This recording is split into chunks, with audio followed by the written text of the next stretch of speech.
اصل جنگ کیا ہے؟ بیت المقدس تین مذاہب کی مقدس جگہ، مسلمانوں کا قبلہ اول، عیسائیوں کے لیے یسوع کی جائے ولادت، یہودیوں کے لیے ہیکل سلیمانی۔ شروع کرتے ہیں حضرت ابراہیم علیہ السلام سے، جن کے دو بیٹے تھے، اسماعیل اور اسحاق۔ اسحاق علیہ السلام کے بیٹے تھے حضرت یعقوب علیہ السلام۔ یہی سے کہانی شروع ہوتی ہے اسرائیل کی۔ اسرائیل یعنی اللہ کا بندہ، اور یہ لقب حضرت یعقوب علیہ السلام کو دیا گیا۔ حضرت یوسف علیہ السلام جب کفیل مصر بنے تو آپ کو حکم ہوا کہ اپنے تمام خاندان یعنی آل یعقوب کو مصر بلایا جائے، اور مصر کی سرزمین کا ایک مخصوص حصہ ان کے لیے مختص کیا گیا، اور اللہ کی طرف سے کہا گیا کہ اے آل یعقوب، اس سرزمین میں تمہارے لیے برکتیں ہیں۔ حضرت یوسف علیہ السلام 12 بھائی تھے، اسی لیے اللہ تعالیٰ نے ان کے لیے 12 چشمے جاری کیے، اور یوں اس سرزمین کا نام حضرت یعقوب کے لقب سے اسرائیل پڑ گیا، جسے آج یروشلم بھی کہا جاتا ہے۔ آپ کی نسل سے کم و بیش 70,000 انبیاء کرام آئے۔ حضرت یوسف علیہ السلام کے بھائی یہودا کی نسل آگے بڑھی تو اس میں سے آنے والے تمام بنی اسرائیلی یہودی کہلائے۔ وقت گزرتا گیا اور حضرت موسیٰ علیہ السلام کا دور آیا۔ جب فرعون نے مصر کو آپ پر تنگ کی تو بنی اسرائیل کے ساتھ آپ کو مصر سے نکلنا پڑا۔ اس دوران بنی اسرائیل پر اللہ تعالیٰ کی بہت سے کرم نوازیاں بھی ہوئی، جس میں من و سلوہ، چشموں کی بہتات، مچھلیوں کے شکار کا ذکر قرآن پاک سے بھی ملتا ہے، اور وہیں ہمیں ایک گائے کا ذکر بھی ملتا ہے جس کے لوتھڑے سے مردے نے اللہ کے حکم سے زندہ ہو کر اپنے قاتل کا بتایا۔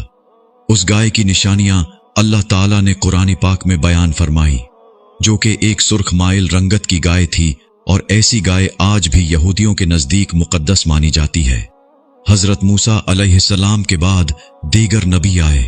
اس دوران میں حضرت موسیٰ علیہ السلام اور ان کے دور کی کچھ باقیات، تورات، من و سلوہ کا کچھ حصہ بنی اسرائیل نے ایک صندوق میں محفوظ کر لیا۔ یہ اللہ کی طرف سے حضرت آدم علیہ السلام کو دیا گیا ایک خاص صندوق تھا، جو نسل در نسل نبیوں کے پاس رہا، جسے قرآن میں تابوت سکینہ کے نام سے پکارا گیا ہے، اور یہ یہودیوں کو اپنی جان سے زیادہ عزیز ہے۔ حضرت داؤد علیہ السلام نے جب جالوت کو ہرا کر اس سے تابوت سکینہ حاصل کیا تو یوں بنی اسرائیل نے انہیں نبی تسلیم کر لیا، اور حضرت داؤد علیہ السلام نے اس صندوق کی حفاظت کے لیے ایک ہیکل تعمیر کروانا شروع کیا، جو کہ ان کی زندگی میں مکمل نہ ہو سکا۔ ان کے بیٹے حضرت سلیمان علیہ السلام نے جنوں کی مدد سے اس کو مکمل کروایا، اور اسی دوران میں آپ کی بھی وفات ہو گئی۔ اسی وجہ سے اسے ہیکل سلیمانی کہا جاتا ہے۔ بعد ازاں بابل کے بادشاہ بخت نصر نے اسرائیل پر حملہ کیا اور ہیکل سلیمانی کو بھی گرا دیا، اور تابوت سکینہ بھی اپنے ساتھ لے گیا۔ سیپرس دی گریٹ نے دوبارہ یہ شہر حاصل کیا، یہودیوں کو دوبارہ یہاں آباد کیا، اور تابوت سکینہ کو بھی واپس لایا گیا۔ ہیکل سلیمانی کو ایک دفعہ پھر تعمیر کیا گیا۔ پھر وقت گزرا اور حضرت عیسیٰ علیہ السلام کی آمد ہوئی، جنہیں نعوذ باللہ یہودیوں نے دجال، ناجائز اور کیا کیا لقب دیے۔ یہاں سے یہودیوں میں سے 2 الگ قومیں ہو گئیں، ایک یہودی اور دوسرے عیسائی۔ یہودیوں نے سازش کر کے حضرت عیسیٰ علیہ السلام کو صلیب پر چڑھانا چاہا، اور اللہ تعالیٰ نے انہیں اپنے پاس اٹھا لیا۔ اس کے بعد یہودیوں اور عیسائیوں میں کئی چھوٹی موٹی جنگیں ہوئی۔ پھر عیسائی رومی بادشاہ ٹائٹس نے اس شدت سے یروشلم پر حملہ کیا کہ اس پورے علاقے کی اینٹ سے اینٹ بجا دی، ہیکل سلیمانی کو گرا دیا، جس کی صرف ایک دیوار اس وقت اپنی اصلی حالت میں موجود ہے، جسے دیوار گریہ کہا جاتا ہے، جہاں یہودی جا کر تورات کی تلاوت کرتے ہیں اور گریہ وزاری کرتے ہیں۔ تابوتی سکینہ بھی نہ جانے کہاں غائب ہو گیا۔ ٹائٹس کے حملے کے بعد یہودی آخری نبی کے انتظار میں تھے، کیونکہ اللہ پاک کا ان سے وعدہ تھا کہ انہیں پھر عروج بخشا جائے گا۔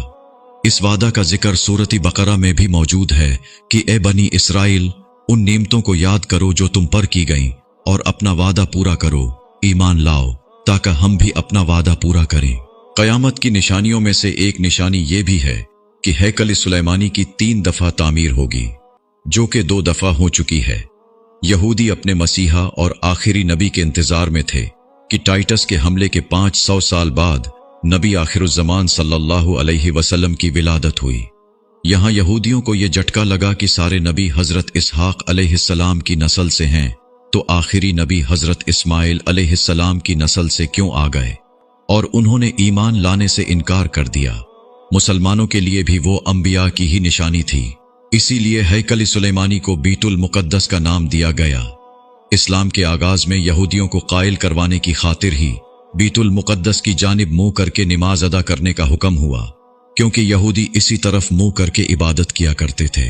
17 माह बाद हमारी इबादत का रुख बीतुल मुकद्दस से बीतुल्लाह की जानिब मोड़ दिया गया, क्योंकि मुसलमानों का शुरू से किबला अव्वल वही रहा, जिसे पहले हजरत आदम अलैहिस्सलाम और फिर हजरत इब्राहीम अलैहिस्सलाम ने तामीर किया।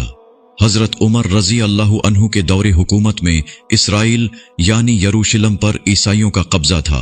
बीतुल मुकद्दस के ही इहाते में उन्होंने गिरजाघर तामीर किया हुआ था, और ऐन ताबूती सकीना वाली जगह वो गंद फेंका करते थे यहूदियों की नफरत में। यरूशलेम की फतह के वक्त जब उमर रजी अल्लाह अन्हु वहां गए तो ईसाइयों पर बरहम हुए। वहां सफाई करवा कर मस्जिद तामीर करवाई, और कुरान में मौजूद मेराज वाले वाक़िए की निस्बत से इस मस्जिद को अक्सा का नाम दिया। यहूदियों की दीवार गिरिया भी इसी इहाते में मौजूद थी, तो ज़ायरीन की हैसियत से उन्हें भी वहां आने की इजाजत दे दी गई। खिलाफत अब्बासिया तक यरूशलेम एक मुस्लिम शहर रहा। इसके बाद ईसाइयों ने दोबारा यरूशलेम पर हमला करके इस पर कब्जा कर लिया। सलाहुद्दीन अय्यूबी ने ईसाइयों के खिलाफ 50 से जायद जंगें करके बीतुल मुकद्दस दोबारा हासिल किया, और फिर 700 सालों तक ये खिलाफत उस्मानिया के ज़ीर सल्तनत रहा। यहूदियों को भी दीवारी गिरिया तक अपने मजहबी इक़दामात की आज़ादी रही, और यहूदी आहिस्ता आहिस्ता फिर यरूशलेम में आबाद होना शुरू हो गए। इस दौरान में कई बार उन्होंने खिलाफती उस्मानिया के सुल्तान को पैसों के एवज यरूशलेम उन्हें सौंपने का लालच दिया, लेकिन नाकाम रहे। इस दौरान में उन्हें यह अंदाजा हो चुका था कि उन्हें अब खुद अपनी पहचान बनानी है, और बाइबल में मौजूद यहूदियों के आखिरी उरूज से कबल वाली कई निशानियां भी जाहिर हो चुकी थी, और वो ये तस्लीम कर चुके थे कि उनका आखिरी मसीहा अब दज्जाल होगा, जिसकी बदौलत पूरी दुनिया में उनका दोबारा बोलबाला होगा। उन्होंने बरतानिया से साजबाज करके खुद को अलग रियासत तस्लीम करवा लिया। यूं इसराइल बाकायदा एक मुल्क की सूरत में दुनिया के नक्शे पर उभरा। फिर आहिस्ता आहिस्ता उन्होंने फलस्तीन और दीगर मिस्री इलाकों पर भी कब्जा कर लिया।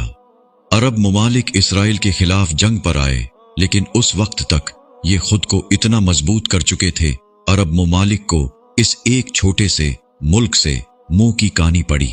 ईसाइयों ने भी देख लिया कि अब उनसे लड़कर कुछ वसूल नहीं होना, तो बाकायदा गिरजाघरों में पादरियों ने तकरीबात मुनक्किद की और यहूदियों के लिए मुआफ़ी का ऐलान किया गया। यूं सियासी और इक्तिसादी मफाद परस्ती ने 2000 सालों से एक दूसरे के अज़ली और जानी दुश्मनों को एक सफ पर ला खड़ा किया, और कुरान की बात भी सच हो गई कि यहूद व नसरी एक दूसरे के दोस्त हैं। यहूदियों के अकायद के मुताबिक वो हैकल सुलेमानी की हिफाजत नहीं कर पाए तो खुद को कसूरवार कहते हैं, खुद को सजा देने के लिए जंजीरों और चमड़े से पेटते हैं, और दीवारी गिरिया के पास आह वजारी करते हैं।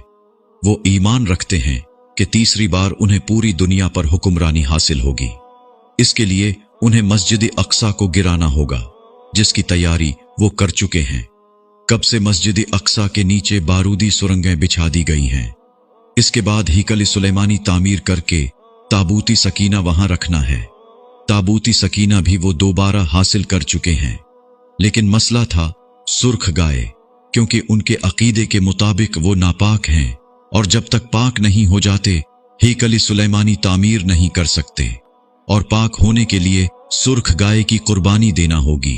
वो गाय जिसकी निशानियां कुरान पाक में बयान की गई हैं, जो उस वक़्त भी उन्हें ढूंढने में मुश्किल हुई थी।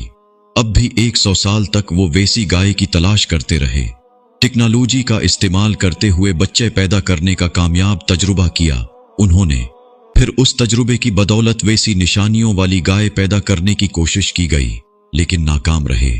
2019 में एक अमरीकी रियासत से 5 अदद वैसी गायें उन्हें मिल गईं, जिनके जिस्म पर सुर्ख रंग के अलावा और कोई बाल नहीं था।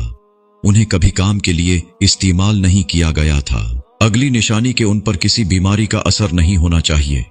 पूरी दुनिया में कोविड फैलाकर मुख्तलिफ जानवरों के साथ उन्हें भी टेस्ट किया गया और उन पर इस बीमारी का कोई असर न हुआ।